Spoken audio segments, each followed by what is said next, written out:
6 guarantees اور خواتین کو 2500 روپے کی مالی امداد۔ اسمبلی کا اجلاس طلب کرنے کا چیف منسٹر کو چیلنج۔ BRS MLC کے کویتا پوسٹ کارڈ مہم کا آغاز۔ ڈپلیکیٹ کانگریس KCR کو نقصان نہیں پہنچا سکتی۔ BRS کے MLC و تلنگانہ جاگرتی کے صدر کے کویتا نے کہا کہ KCR کی طاقت کیا ہے اصل کانگریس جانتی ہے، ڈپلیکیٹ کانگریس کو اس کا اندازہ نہیں ہے۔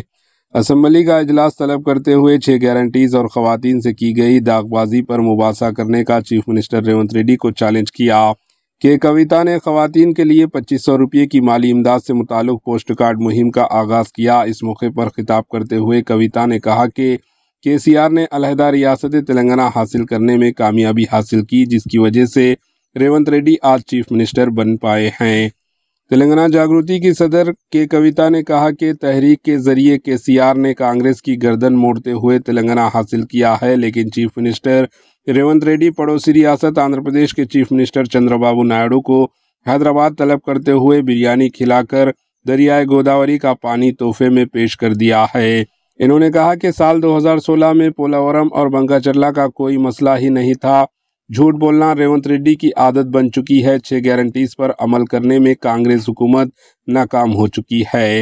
حکومت کی ناکامیوں سے عوام کو توجہ ہٹانے کے لیے چیف منسٹر ریونت ریڈی کانگریس حکومت 18 مہینے کو سنہرا دور قرار دینے کی کوشش کر رہی ہے۔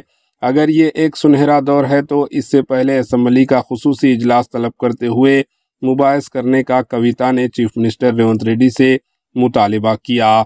BRS کے MLC کے کویتا نے کہا کہ موجودہ چیف منسٹر اور کانگریس کے قائدین خوابوں میں بھی KCR کو نقصان نہیں پہنچا سکتے۔ 6 گارنٹیز پر سونیا گاندھی کی دستخط کردہ گارنٹی کارڈز کو پوسٹ کارڈ کے ذریعے تلنگانہ میں گھر گھر پہنچانے کی تلنگانہ جاگرتی نے خصوصی مہم شروع کی ہے۔ سونیا گاندھی کا چہرہ دیکھ کر ووٹ دینے والی خواتین معذرین مامورین کو نقصان پہنچایا گیا، جس سے کانگریس کو قیمتی چکانا پڑے گا۔ Bureau report, NH news.